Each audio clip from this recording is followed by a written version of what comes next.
something a little different for us for a rock and roll band. It's hard to. It wasn't hard, but it was something completely different from what we've done for the last few weeks on this tour, and rocked out on stage and been loud and angry and beer soaked. Just come in a studio and play acoustics. It's a good change, and I think we did all right. The writing process was, well, it was our debut album, so it's just every song we'd ever written up until that point, which was only about a few months worth. So that's where the songs came from. We started. Me and Jared started the band in his farmhouse attic. We just went in and set up all our gear and started writing songs, and it was the first 11 songs we wrote. So it was we didn't know what to expect or what was going to come out, but we knew that's the first 11 songs. That's us at that moment in time. So there it is on album. It's a point of massive on record now. It was a 3-track. It's just 3 tracks off the album. They were the first 3 tracks we recorded, and we really wanted a CD out before our first gig. We wanted something to sell and something to show people. So we recorded One by One was the first song we ever recorded, and we also did Dance Floor and Now or Never. Just put it on a disc, and we sold them, and just wanted to make a name for ourselves right from the start. We actually more handed them out. Yeah, we just to gave so them people out, yeah. could hear us. So that was what that was. Yeah, we've all been in heaps of bands before. Me and Jared went to high school together, so we went. We've been in. This is probably our fourth band together now. So. We we had the high school bands. We'd done the crappy pubs, so we wanted to do something real and big straight from the start. So that's why Massive, the name, and we started with the CD, and we just went out and rocked right from the start. A couple of bands before with different stylings though. I've been in bands, my whole life since I was a teenager, sort of thing. All different styles, sort of always the rock sort of based things. So for me, you go. You mean is it like recording wise or something like Ricky Ray? Definitely produced our album. Ricky Ray was a producer, and he sort of knew how to get the best out of us because we were a new band, obviously, when we started recording with him, and but he knew how to get things done. For me, it would be Glenn Hughes, who we toured with in Australia, and he's a professional. You just see him, and he walks in and he owns the room, and he's barking orders to everyone, but everyone listens because he's Glenn Hughes. So for us to tour with him and just get the experience of him was a huge help for me personally, but for the band bonded so much after that. Me and Brad went to high school together, so we've known each other since we were probably 15. Started playing in bands together then, so we've grown up together sort of since those days. And they wandered into a pub one day. I was playing in there, and Brad said, "I want to make a band that takes over the world. Do you want to be in it?" And I said, "Maybe." I think you said yes because I was adamant that we were going to take over the world, but I had to prove that we were half decent first. Yeah, well, and he was finishing up with his last band, so I went down to see the last gig, and and I knew I wanted to be in a band with this guy and Jared at the time. Yeah, Aiden, we met at the pub. He outdrank us all, so we thought he's perfect for bass. I think Jared asked him to be in the band before he even heard him play. One drunken night. Hey man, you want to play bass? Yeah man, no dramas. Let's do it. Australia's so vast. Like there's, it's 9-10 hours to the next city from where we are. We're in Melbourne, and there's only really 6 major cities that you can really tour, and you can do the country towns obviously, but so it's a really hard place to break first. A lot of Aussie bands come to UK and Europe and America and do it there first and then go back. I mean, that's been happening since AC/DC, and Airborne are doing it now as well. So, I mean, for us, we love touring. We're road dogs. We're always on the road. Coming here, we drive 2 hours, we're in the next city, and we can't believe it. We're here. Sweet, let's play, let's rock. But we're a lot of gigs in, and we're starting to feel like, yeah, this is what we want to do for the rest of our lives. So bring it on. And it's awesome here how there's still midweek rock shows. Like Mondays, we've just done Mondays, Tuesday, Wednesday, Thursday, Friday, Saturday, and people are out, people are rocking. People come out, which is awesome. Like you don't get that a lot in Australia anymore on a Monday or Tuesday. It's well, hard. they might come, but they won't have a pint with you afterwards. So it's good. Yeah, I don't mind having a pint with the punters. It's cool. I'm a rock and roller. I've always liked rock and roll. You know, you're. Yeah, I grew up with all the classic 60s and 70s rock bands, so that's my main influence. I think everyone's influences to start with are what their parents listen to. You know, you always have your parents' collection, and then you make your own mind up after that. I think my first rock album was Guns N' Roses, Appetite for Destruction, and you know, from there you build your own influences. And when four guys come into a room and plug in their instruments, that's when you get your own little. That's what Massive Sound is. 4 different guys with 4 different influences, putting their own take on rock and roll. Yeah, I grew up listening to Beatles and Led Zeppelin records, and then when the 80s sort of came, late 80s, I sort of saw bands like Poison and Guns N' Roses, and decided that's what I wanted to do with my life. A lot of the 70s stuff as well as the 80s thrash scene I was big into when I was a kid, but yeah, a lot of bands like the doomier styles like Sabbath and that I really enjoy. We sleep a lot in the tour van because we don't sleep any other time. We have 2 acoustic guitars in there, so we spend a lot of time jamming and just singing along with silly songs and stuff like that too. And just telling stupid jokes and stuff. Yeah, there's no real hobbies. Well, this tour van has a DVD player in it, which is nice. It's I think we've watched one DVD about 25 times. Yeah. We've only got one. I don't know. We've got about we got 4. We got Yeah. Back to the Future 1, 2, and 3, which is cool. And then for some reason you got the Karate Kid, but the remake, not even the original. Yeah.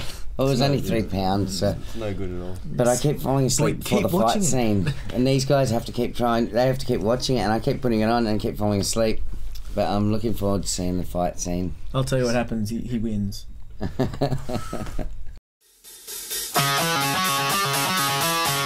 The other members of the band. Without them, it's a bit of a stretch. I don't know. No, there's no real Lucky Charms. Well, we got one of our people we met over here. One of our new fans made us little dolls, stuffed toy things with our initials on it. They've come every gig. We just get out there and rock and roll. I like to keep quiet before the gig. It's good to have a pre-match beer, get it down you, just get you loose and feeling good. I usually take my pants off. You do. You play in your skins, which is lovely for the crowd. That's my ritual. Brad's normally looking for us to round us all up to get us on the stage. 5 minutes before the gig, I'm at the bar looking for these 2. They're there. Attention deficit disorder. What's that mean? That you was got my ADD. one. Oh yeah. Well, yeah. There you go. Yeah. Overly confident One more. and loud. Thanks, man. Could have been a lot worse. Yeah, I don't have anything. Skinny woman stealer. Not for long. But Aiden, quiet, honest, Come on, man. and loyal. They put us on the cover because I'm the editor and I can do whatever I want. You would say that. I did say that, actually. Who would I keep out? Any It's a dangerous question, that one. Yeah. I'll What if answer it. Yeah. I would not put Matchbox 20, Creed, Oh yeah. any of them junk bands that. They are good bands. You know, they're. I know who I'd keep off Oasis. Oasis, gone, dead. Not dead. I didn't mean that like that. You That's know not a what I mean. premonition. I'd keep. I'll Guns, keep off. I'll Guns keep N' off Roses. all the. You would. I know, I'd put Guns N' Roses on the cover, something like that. Electric Mary, Us. Yeah, I would put I would keep off any game show talent winners. You know, they just won a competition, man. That's all you get. There you go on your bike. See you later. They're bedroom 15 minutes of fame. musicians, really. There are some very talented ones, but most of them never done a gig in their life, and it's like they saw the ladder to success and took the lift. I was probably on the edge of cool, maybe just a little geeky, but I think I was still in the cool group. What happened? It's all went downhill from there, hasn't it? Yeah, that was my biggest claim to fame in high school. I was on the edge of cool. I had a bowl cut though, so it didn't really fit in that well. A little thing, but I cut that off pretty quick, smart, and then I become cool, and here I am today. I don't know if I was ever the coolest guy in school, but I was probably the most known. Whether it was because they didn't like me or because they liked me, but everyone knew Ben Laguda, like, because I was always late into class. I was always the guy out of uniform. I was always the guy with the guitar. So like, people knew who I was. I don't know if they necessarily liked me. You're the only 12-year-old with a beard and long hair. Yeah. I got in trouble a few times for wearing my sunglasses in school photos.